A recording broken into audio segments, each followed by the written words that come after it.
হ'ব নেকি ডক্টৰ হিমন্ত বিশ্ব শৰ্মা মুখ্যমন্ত্ৰী গ্ৰেপ্তাৰ কৰিবলৈ সাহস হ'বনে অসম আৰক্ষীৰ পৰেশ বৰুৱাৰ ছবি আঁকিবলৈ কোৱাৰ লগে লগে হিমন্ত বিশ্ব শৰ্মাক গ্ৰেপ্তাৰ কৰিব লাগে তেখেতৰ বিৰুদ্ধে এখন এফআইআৰ আজি দাখিল কৰিছো দিছপুৰ আৰক্ষী চকীত আইন যদি সকলোৰে বাবে সমান মুখ্যমন্ত্ৰীৰ বাবেও একেখনেই আইন লাগিব লাগিব এইজন মুখ্যমন্ত্ৰীয়ে প্ৰেছ কনফাৰেন্স পাতি সংবাদ মেল পাতি অযথা ফালতু ফটোৱামি কথা ক'ব ধৰিছে দিনক দিনে এইজন মুখ্যমন্ত্ৰী এজনে হ'ল সেইজন অসমৰ আৱৰ্জনা মুখ্যমন্ত্ৰী এইমাত্ৰ গ্ৰেপ্তাৰ হল ডক্টৰ জ্ঞানশ্ৰী বৰা আৰু লগতে যিকোনো মুহূৰ্তত গ্ৰেপ্তাৰ হ'ব হিমন্ত বিশ্ব শৰ্মা মামা নিজে কিয়নো এতিয়া জনা গৈ আছে যে জ্ঞানশ্ৰী বৰাই নিজে এতিয়া হিমন্ত বিশ্ব শৰ্মা ডাঙৰীয়াৰ ওপৰত এখন এজাহাৰ দাখিল কৰিছে যাৰ অধীনত এতিয়া জ্ঞানশ্ৰী বৰা আৰু লগতে অখিল গগৈ ডাঙৰীয়াই কনফাৰেন্সৰ সন্মুখত আহি হিমন্ত বিশ্ব শৰ্মা ডাঙৰীয়াৰ গ্ৰেপ্তাৰৰ আবেদন জনাই আছে চলক আমি চাই আহিম কিয় হিমন্ত বিশ্ব শৰ্মা ডাঙৰীয়াৰ ওপৰত এখন এজাহাৰ দাখিল কৰিলে জ্ঞানশ্ৰী বৰাই আৰু সঁচাই গ্ৰেপ্তাৰ হ'ব নেকি হিমন্ত মামা চলক আমি চাই আহো তাৰপিছত বিস্তাৰিত আলোচনা কৰি আছো ভিডিও শেষত আৰু আপুনি এই চেনেলটোত নতুন হৈ থাকিলে এতিয়া এই চেনেলটোক সাবস্ক্ৰাইব কৰি ৰাখক এজন মুখ্যমন্ত্ৰী তেওঁ এটা কনষ্টিটিউচনেল পোষ্টত আছে এখন ৰাজ্যৰ এজন মুখ্যমন্ত্ৰী আজি হিমন্ত বিশ্ব শৰ্মা দেৱে যেতিয়া মুখ্যমন্ত্ৰী হিচাপে শপত গ্ৰহণ কৰিছিলে তেখেতে কৈছিলে যে ভাৰতৰ অখণ্ডতা আৰু সাৰ্বভৌমত্বৰ প্ৰতি তেখেত সদায় দায়বদ্ধ হৈ থাকিব অখণ্ডতা আৰু সাৰ্বভৌমত্ব নষ্ট হোৱা কোনো কাম তেখেতে নিজেও কৰিব নোৱাৰে আৰু সেয়া তাৰ প্ৰতি তেওঁ দায়বদ্ধ গতিকে কনষ্টিটিউচনেল পোষ্ট এটা যিজন chief minister head of the state সেইজন মানুহে কেনেদৰে এটা বেণ্ড অৰ্গেনাইজেশ্যনক ছাপোৰ্ট কৰিব পাৰে মই উদাহৰণ এটা দিওঁ কিছুদিনৰ আগতে বিভিন্ন ক্ষেত্ৰত আপোনালোকে দেখিব হয়তো মনত আছে বৰখাশ্ৰী বুঢ়াগোহাঁই বুলি ছোৱালীজনী তাই ফেচবুকত কবিতা লিখিছিল কোনোবাই ফেচবুকত কবিতা এটা লিখাৰ বাবে আষ্ট্ৰবিকা বৰা যিগৰাকী লেখিকা অধ্যাপিকা তেওঁ যেতিয়া সহকাৰী অধ্যাপিকা আষ্ট্ৰবিকা বৰাই যেতিয়া এটা সময়ত লেখিকা হিচাপে কিতাপ লিখিছিল তেতিয়াও তেখেতক আলফাৰ সমৰ্থন আছে বুলি যথেষ্ট হাৰাশাস্তি কৰা হৈছিল বৰখাশ্ৰীকটো এৰেষ্টে কৰা হৈছিল সেই সময়ত আমি প্ৰেছ মিট দিছিলোঁ গতিকে আজি যদি যুৱ প্ৰজন্মৰ কোনোবা যুৱক যুৱতীয়ে ক'ৰবাত গৈ ৰাস্তাত ক'ৰবাত ফুটপাথত যদি পৰেশ বৰুৱাৰ ফটো আঁকে তেতিয়াহ'লে তেওঁক এৰেষ্ট কৰা হ'বনে নাই কাৰণ আলফা এটা banned organisation unlawful activities prevention act 1967 সেইখনৰ অধীনত আলফাক আচলতে এটা সন্ত্ৰাসবাদী সংগঠন বুলি কোৱা হৈছে দেশৰ সাৰ্বভৌমত্ব আৰু অখণ্ডতাৰ প্ৰতি আলফা ভাবুকি বুলি কোৱা হৈছে গতিকে এজন মুখ্যমন্ত্ৰীয়ে সেই যিটো বেণ্ড অৰ্গেনাইজেশ্যন লৰ অধীনত যিটো সংগঠনক সন্ত্ৰাসবাদী সংগঠন বুলি আখ্যা দিয়া হৈছে যিটো সংগঠনৰ লগত আপুনি ফোনত যোগাযোগ ৰাখিব নোৱাৰে ফোনৰ লগত টেলিফোনিক বাৰ্তালাপ কাৰোবাৰ থাকিলেও এৰেষ্ট কৰা হ'ব পাৰে যিটো সংগঠনৰ লগত আপুনি কোনোবা ব্যক্তিৰ লগত যদি আপুনি যোগাযোগ কৰে লগালগ আপুনি ইউএপিএৰ অধীনত এৰেষ্ট হ'ব এনএছএৰ অধীনত আপুনি এৰেষ্ট হ'ব আৰু ইউএপিএ এনএছএ লগাই যেতিয়া এজন যুৱক যুৱতীক জেললৈ পঠিওৱা যায় তেওঁ বহুত বছৰ ধৰি জেলতে আবদ্ধ হৈ থাকিব লাগে গতিকে তেনে এটা সংগঠনক যেতিয়া মুখ্যমন্ত্ৰী মহোদয়ে তেখেতৰ ছফ্ট কৰ্ণাৰ প্ৰদৰ্শন কৰি কথা কয় বহু যুৱক যুৱতী আজিৰ নতুন প্ৰজন্মৰ যুৱক যুৱতী যিসকলৰ মানসিকতাত অলপ বিপ্লৱিক এটা মানসিকতা আছে তেওঁলোকে ভাবিব যে আমিতো তেতিয়াহ'লে পৰেশ বৰুৱাৰ ছবি আঁকো কথাটো হ'ল যে পৰেশ বৰুৱাৰ ছবি যদি কোনোবাই আঁকে তেতিয়াহ'লে আমাৰ আৰক্ষী আমাৰ প্ৰশাসনে সেই মানুহজনক এনএছএ লগাবনে নাই সেই মানুহজনক যদি পৰেশ বৰুৱাৰ সমৰ্থনত তেখেতৰ প্ৰতি শ্ৰদ্ধা সহকাৰেও কওঁ ময়ো যদি আজি কওঁ যে পৰেশ বৰুৱাৰ সমৰ্থনত মই ছবি আঁকিবলৈ যাম মোকো এৰেষ্ট কৰা হ'ব আমাৰ বিৰুদ্ধে ইউএপিএ এনএছএ লগোৱা হ'ব গতিকে যিকোনো লত চাওক আইন সকলোৰে বাবে সমান আমাৰ সংবিধানে এইটো কথা কৈছে যে ইকুৱেলিটি বিফৰ ল ইকুৱেল প্ৰটেকশ্যন অফ ল গতিকে আইন যদি সকলোৰে বাবে সমান মুখ্যমন্ত্ৰীৰ বাবেও একেখনেই আইন লাগিব অন্যহাতে আমি যদি প্ৰিভিলেজৰ কথাও চাওঁ মুখ্যমন্ত্ৰীৰ নামত এনেকুৱা কোনো প্ৰিভিলেজ নাই ক্ৰিমিনেল প্ৰচিকিউশ্যন তেওঁ যদি কোনো ক্ৰিমিনেল অফেন্স কৰে তেতিয়াহ'লে ক্ৰিমিনেল অফেন্সৰ ক্ষেত্ৰত তেওঁক কোনো প্ৰিভিলেজ দিয়া হোৱা নাই তেওঁক কোনো প্ৰটেকশ্যন দিয়া হোৱা নাই অন্য এজন অপৰাধীক যিদৰে ব্যৱহাৰ কৰা যাব যিকোনো ক্ৰিমিনেল অফেন্সৰ ক্ষেত্ৰত মুখ্যমন্ত্ৰী মহোদয়ৰো সেইদৰে ব্যৱহাৰ কৰিব লাগিব গতিকে আমি স্পষ্টকৈ এইটো কথা ক'ব বিচাৰো যে যদি কোনোবাই জুবিনদাৰ ছবি আঁকে আজি তেখেতে এইটো কথাও কৈছে যে জুবিনদাৰ ছবি যিখন ছবি দিব সেইখনে আঁকিব পাৰিব আজি জুবিন গাৰ্গ এজন ৰাজহুৱা ব্যক্তি তেওঁক ৰাইজে যিদৰে ভাল পাইছিল যিদৰে গ্ৰহণ কৰিছিল তেখেতে সেইদৰে মানি লৈছিল অনাগত দিনত কোনোবা প্ৰজন্মৰ ল'ৰা ছোৱালীয়ে জুবিনদাক নিজৰ মানসপটত যিখন ছবি লৈ ঘূৰি ফুৰিব বিচাৰে সকলোৰে মানসপটত থকা ছবিখন বেলেগ আজি মুখ্যমন্ত্ৰী মহোদয়কো বিভিন্নজনে ছবি আঁকি দিয়ে তেওঁতো মৰমেৰে গ্ৰহণ কৰে সেই ছবিখন তেওঁ ক'ব নেকি যে মোৰ এখন ফটো নহয় অফিচিয়েল ফটো তুমি কিয় আঁকিছা জুবিনদাৰ কোনোবাই ছবি আঁকিব আৰু তেওঁ কৈছে যে এনএছএ লগাম আৰে এনএছএ কাৰোবাৰ পাব্লিক প্ৰপাৰ্টি নেকি যদি কোনোবাই আইন ভংগ কৰিছে অনুশাসন ভংগ কৰিছে যদি কোনোবাই ভাৰতৰ অখণ্ডতা সাৰ্বভৌমত্বৰ প্ৰতি থ্ৰেট আনিছে এনএছএ লগাব পাৰিব আইনে ডিসাইড কৰিব বৰ্তমান প্ৰেক্ষাপটত আজিৰ দিনটোত আমি যিটো দেখিছো যে আলফাৰ প্ৰতি সমৰ্থন দেখুৱাই পৰেশ বৰুৱা ডাঙৰীয়াৰ ছবি আঁকিবলৈ কৈ নতুন প্ৰজন্মক তেখেতে উৎসাহিছে তেখেতে তেওঁলোকক বিপথে যাবলৈ পৰিচালিত কৰিছে আলফাৰ প্ৰতি সমৰ্থন দিবলৈ পৰিচালিত কৰিছে আৰু তেওঁ এইটো কথা বুজাইছে যে ছবি আঁকা বিপ্লৱ যদি কৰিছে তেতিয়াহ'লে পৰেশ বৰুৱাৰ ছবি আঁকা আমাৰ স্পষ্ট দাবী স্পষ্ট প্ৰশ্ন আৰক্ষী প্ৰশাসন আচলতে ডিজিপি অসমৰ ডিজিপি মহোদয়লৈ প্ৰশ্ন আৰু দিছপুৰ পুলিচ থানাত আমি কেছখন দিছোঁ এইটো প্ৰশ্ন যে অহাকালি বা অনাগত দিনবোৰত কোনোবা অসমৰ উঠি অহা প্ৰজন্মৰ ল'ৰা ছোৱালী ধৰি ল'লো মাৰ্চেল বৰুৱাই যদি বা অন্যান্য দল সংগঠনে যদি পৰেশ বৰুৱাৰ ছবি আঁকে তেওঁ কিমান দিনলৈ জেলত থাকিব লাগিব তেওঁতো ইউএপি এনএছএৰ অধীনত এৰেষ্ট হ'ব গতিকে সেই দায়িত্ব কোনে ল'ব আজি মুখ্যমন্ত্ৰী মহোদয়ে যিটো প্ৰভোগ কৰিছে এই ষ্টেটমেণ্টৰ জৰিয়তে য়ং জেনেৰেশ্যনক বহু ল'ৰা ছোৱালী আলফালৈ যাবলৈ বিচাৰি থাকে গুচি যায় যেতিয়া তেতিয়া আমি ধৰি আনিব লাগে পুলিচে ধৰি আনে বহু ঘৰৰ মানুহক হাৰাশাস্তি কৰা হয় কৰা নহয় নেকি কোনোবা এজন ঘৰৰ মানুহৰ সঞ্জীৱ বুলি যিজন গুৱাহাটী বিশ্ববিদ্যালয়ৰ ছাত্ৰ আছিলে তেওঁ বহুত বছৰ জেলত থাকিলে থকা নাই নে কিয় কাৰণ তেওঁ আলফাৰ লগত এটা সম্পৰ্ক আছিল বুলি এটা মেছেজ ওলালে বা সেইটোৰ বিষয়ত কিছুমান প্ৰমাণ পোৱা গ'ল গতিকে এজন বিশ্ববিদ্যালয়ত পঢ়ি থকা সম্ভাৱনাপূৰ্ণ ছাত্ৰৰ গোটেই ভৱিষ্যত নষ্ট হৈ গৈছে তেওঁ জেলৰ পৰা পিছৰ পৰ্যায়ত পৰীক্ষা দিছে গতিকে তেনে এটা সংগঠনক পাব্লিকলি অন ৰেকৰ্ড কেমেৰাৰ সন্মুখত প্ৰেছ মিট দি এখন দেশৰ চিফ মিনিষ্টাৰে যেতিয়া পাব্লিক ষ্টেটমেণ্ট দিয়ে তেওঁ ডাইৰেক্টলি এটা প্ৰমোশ্যন কৰিছে সেই যিটো আনলফুল এক্টিভিটিজ প্ৰিভেনশ্যন এক্টৰ আণ্ডাৰত বেন কৰি থোৱা অৰ্গেনাইজেশ্যন সেই অৰ্গেনাইজেশ্যনটোৰ তেওঁ প্ৰমোশ্যন কৰিছে সেই ষ্টেটমেণ্টৰ জৰিয়তে নতুন প্ৰজন্মক তেওঁ প্ৰভোগ কৰিছে যাতে নতুন প্ৰজন্মই গৈ ছবি আঁকক পৰেশ বৰুৱা আৰু তাৰ পাছত যেতিয়া সেই ল'ৰা ছোৱালীবোৰক জেললৈ লৈ যোৱা যাব তেওঁ তাৰ কাৰণে ৰেছপনচিবিলিটি ল'বনে নাই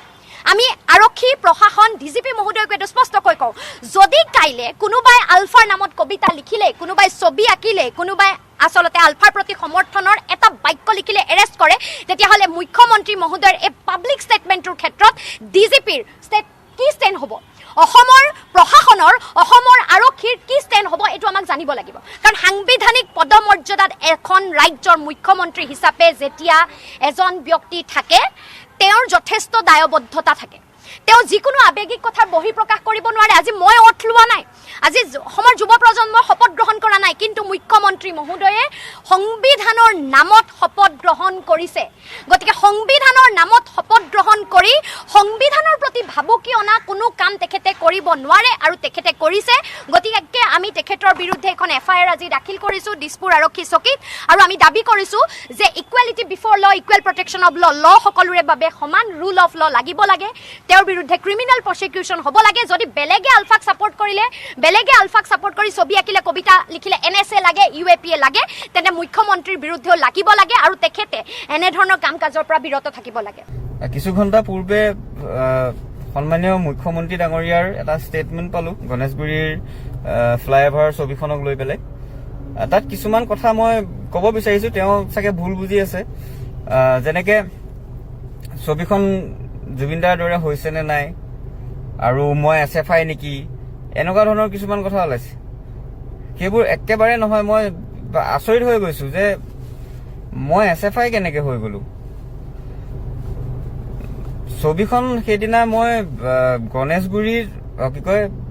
শিৱসাগৰৰ পৰা মই আহি আছিলোঁ তাত মোৰ কাম চলি আছিলে আহি যোৰহাটত থাকিলোহি যোৰহাটত থাকি পেলাই গম পালোঁ যে ছবিখন কোনোবাই মোহাৰি পেলালে তো সেইদিনাখন সিদ্ধান্ত ল'লোঁ যে নাই ছবিখন গৈ পিছদিনাখন আঁকিমগৈ কাৰণ জুবিনদাৰ ছবিখন এনেকৈ মোহাৰি পেলোৱাটো আমি কোনেও নিবিচাৰোঁ কোনেও সেই কথাটোক লৈ পেলাই কোনো সমৰ্থন দিয়া নাই মই নিজেও দিয়া নাই তো সেইদিনাখন ডিচাইড কৰিলোঁ যে 4টা বজাত গৈ ছবিখন আঁকিমগৈ খুব তেনেই সাধাৰণ কথা এটা আছিলে আচলতে মোহাৰি দিয়া ছবিখন পুনৰ আঁকিম একদম সাধাৰণ কথা কিন্তু সেই সাধাৰণ কথাটোক নি পেলাই কিখন যে কৰি দিয়া হ'ল মই আচৰিত হৈছোঁ 50,000 মানুহৰ চাকৰি খালোঁ বুলি কৈছে মোৰ কাৰণে জাপানৰ প্ৰধানমন্ত্ৰী নাহিলে বুলি কৈছে ছবিখনৰ কাৰণে আৰু কত কি কথা ওলাইছে এছাম মানুহে ইমান উঠি পৰি লাগিছে মোক বদনাম কৰিবৰ কাৰণে মোক উপলুঙা কৰিবৰ কাৰণে যথেষ্ট দুখ পাইছোঁ মই এইবিলাক কথাত আৰু অসমৰ দৰে ঠাইত যিখন ঠাইত শিল্পক ইমান শ্ৰদ্ধা কৰে ইমান মৰম দিয়ে তেনে এখন ঠাইত আজি হঠাৎ এছাম মানুহে এই ধৰণৰ কথা কৈ উপলুঙা কৰাটো এইটো অতিকৈ দুৰ্ভাগ্যজনক আমি অসমৰ মানুহে শিল্পক ভাল পায় শিল্পীক ভাল পায় কাৰণে আজি জুবিনদাৰ দৰে বিষ্ণু ৰাভাৰ দৰে ভূপেন হাজৰিকাৰ দৰে ইমান মহান শিল্পী আমি পাইছোঁ তো মই তেনে সাধাৰণ ল'ৰা ছবি আঁকি ভাল পাওঁ ছবি আঁকি ঘূৰি ফুৰোঁ আৰু সেইদিনাখন যথেষ্ট ক্ৰাউড হৈছিলে ক্ৰাউড হোৱাৰ কাৰণে বেছি ভিৰ হোৱাৰ কাৰণে মই খুব বেছি এঘণ্টা বা তাতকৈ অলপ বেছি সময় তাত মই থাকিব পাৰিলোঁ ছবিখন আঁকি থাকোঁতে তেতিয়া ফেন ক্লাবৰ ল'ৰাকেইটাই মোক লৈ গুচি গ'ল বোলে নাই মাৰ্চেল ক্ৰাউডটো বেছি হৈ যাব পৰিৱেশটো বেয়া হ'ব তুমি আঁতৰি দিয়া তো সেইকাৰণে মই গুচি গ'লোঁ ছবিখন সম্পূৰ্ণ কৰিব নাপালোঁ একদম খুব সাধাৰণ কথা আছিলে সেই কথাটোক লৈ পেলাই ইমান মোক কি সজাই দিয়া নাই ৰঙৰ মিস্ত্ৰী বুলি কৈ পেলাই অপলঙা কৰিলে আৰু এই কথাটো মই ৰঙৰ মিস্ত্ৰীৰ ক্ষেত্ৰত মই এটা কথা ক'ব বিচাৰিছোঁ যে তেওঁ ৰঙৰ মিস্ত্ৰীয়ে হওক বা হাজিৰা কৰক বা ৰিক্সা চালকে হওক তেওঁ সৰু কাম কৰে বুলি যিটো উপলঙা কৰাৰ যিটো মেণ্টেলিটি এই মেণ্টেলিটিটোক মই তীব্ৰ গৰিহণা দিছোঁ আৰু মই নিজকে ৰং মিস্ত্ৰী বুলি ক'বলৈ লাজ নকৰোঁ মোৰ ৰং মিস্ত্ৰী বুলি ক'লেও মোৰ কোনো সমস্যা নাই কিন্তু সৰু কাম কৰিছে বুলি যিটো ঠাট্টা কৰা যিটো মেণ্টেলিটি এই মেণ্টেলিটিটোক মই তীব্ৰ গৰিহণা জনাইছোঁ এনেকুৱা মানসিকতা থাকিব নাপায় আৰু মই এটা কথা কওঁ যে আমাৰ সন্মানীয় মুখ্যমন্ত্ৰী ডাঙৰীয়াক মই ক'ব বিচাৰিছোঁ আপুনি মোক ভুলকৈ বুজি আছে মই কোনো SFI নহয় মই না আগতে কেতিয়াবা SFI আছিলোঁ না এতিয়া হয় না আগলৈ হ'ম মই কোনো SFI নহয় মই একদম মুক্ত মনৰ মানুহ স্বাধীন চিতীয়া মানুহ এনেকেই থাকি ভাল পাওঁ আৰু আপুনি চাগে চে গুয়েভাৰাৰ টুপিটো পিন্ধাৰ কাৰণে SFI বুলি চাগে ভাবিছে মই চে গুয়েভাৰাক ভাল পাওঁ কাৰণে এই টুপিটো পিন্ধিছোঁ আৰু তেখেতক ভাল পোৱা বিভিন্ন কাৰণ আছে তেখেতক মই প্ৰথম ভাল পাওঁ যে তেখেত এজন সাংঘাতিক প্ৰেমিক আছিলে তেখেত যদি প্ৰেমিক নহ'লহেঁতেন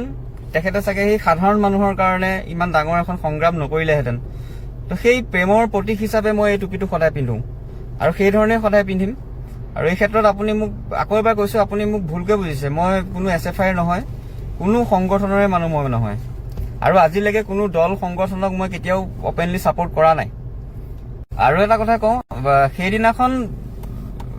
প্ৰটেষ্টত বিভিন্ন মানুহ আহিছে সেইদিনাখন কোনোবা বেলেগ ক'ৰ দল সংগঠনৰ মানুহ আহি ওলাইছেহি মই সেইবোৰ নাজানো আৰু কোনোবা আহিব পাৰে সেইটো ইমানো ডাঙৰ কথা বুলিও মই নাভাবোঁ কোনোবা কংগ্ৰেছৰ মানুহ আহিব পাৰে বিজেপি মানুহো আহিব পাৰে AJP আহিব পাৰে কাৰণ জুবিন দাক সকলো মানুহে ভাল পায় তো আহিব পাৰে এতিয়া আৰু সেইটোক লৈ পেলাই আপোনালোকে মোক জাজ নকৰিব মোৰ তাৰ লগত কোনো মোৰ সম্পৰ্ক নাই মই সেইদিনাখন এটা ভিডিঅ' দিছোঁ এটা মেছেজ দিছোঁ যে ছবিখন পুনৰ আঁকিম আপোনালোকে সহায় কৰক আৰু সেইখন সময়ত ইমান যে মানুহ আহিব মই ভাবিয়ে পোৱা নাছিলোঁ কথাটো আকৌ এবাৰ কৈছোঁ খুব তেনেই সাধাৰণ কথা আছিলে আৰু কথাটোক ইমান বেছি দীঘলীয়া আপোনালোকে যাতে নকৰে মই তাকে অনুৰোধ কৰিছোঁ জুবিন দাৰ ছবি আমাক শান্তিয়ে আঁকিব দিয়ক